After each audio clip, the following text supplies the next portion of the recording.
नमस्कार, मैं doctor Abhijit Kumar, neurologist एवं पार्किंसन डिसीज स्पेशलिस्ट।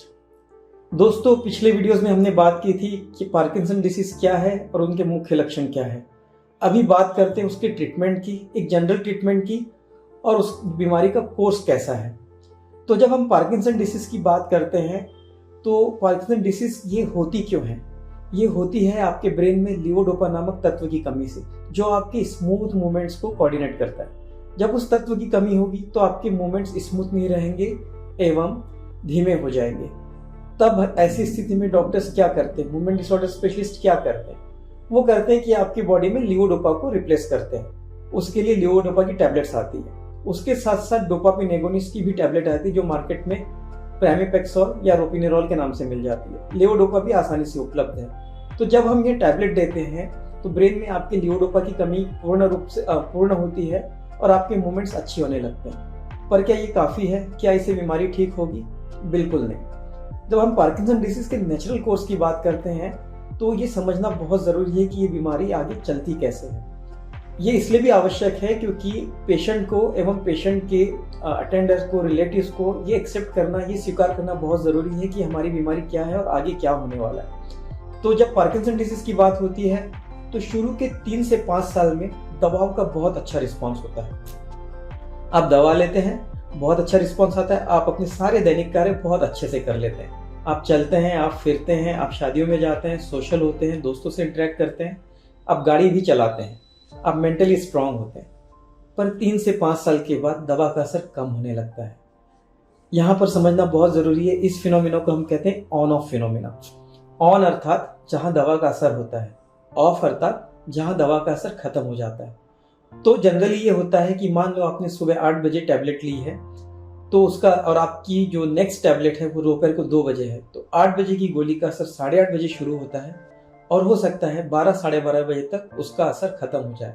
अर्थात 8:30 से 12:30 तक आपका ऑन टाइम है, 12:30 के बाद आप ऑफ टाइम है।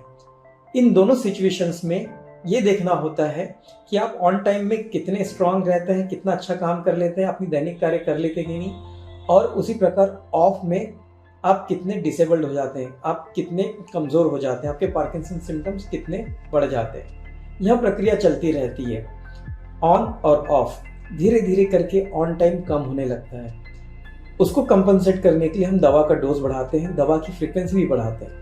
शुरुआती दौर में दवा 3 बार दी जाती है, लीवोडोपा की टैबलेट, बट जैसे जैसे बीमारी बढ़ने लगती है दवा की डोज बढ़ते जाती है और फ्रीक्वेंसी भी बढ़ने लगती है। कभी 3 बार से वहाँ 4, 5, 6, कई बार 24 घंटे में आपको 7 से 8 टैबलेट तक लेने पड़ते हैं। इसका नुकसान क्या है? इसका नुकसान ये है, जब हम ये बीमारी इतनी बढ़ने लगती है कि इससे साइड इफेक्ट आने की शुरुआत होने लगती है। साइड इफेक्ट क्या होते हैं? साइड इफेक्ट होते हैं डिस्काइनेसिस अर्थात एबनॉर्मल मूवमेंट्स। अगर आपने किसी मरीज को देखा हो जिसके पार्किंसंस के 5 से 6 साल होने लगते हैं, उनको एक डांसिंग मूवमेंट्स आते हैं, ऐसा लगता है जैसे वो डांस कर रहे हैं हाथों में, पैरों में। अब इसमें दवाई की वजह से नहीं है, ये है बीमारी बढ़ने की वजह से। क्योंकि पार्किंसंस को हम रोक नहीं सकते, हम सिर्फ उसे सिम्टोमेटिकली ट्रीट कर सकते हैं और उसका ड्यूरेशन बढ़ा सकते हैं और आपकी क्वालिटी ऑफ लाइफ को अच्छा कर सकते हैं। इसलिए अगर हम ये मान के चले कि हम दवा नहीं लेंगे और तो ये साइड इफेक्ट नहीं आएंगे, ये पूर्णतः गलत है। क्योंकि अगर आप दवा नहीं लेंगे तो आप ज़्यादातर समय ऑफ में बिताएंगे, आप ऑन नहीं होंगे, तो आप अपने दैनिक कार्य भी नहीं कर पाएंगे। मोस्ट ऑफ द टाइम आप बिस्तर पर ही लेटे रहेंगे।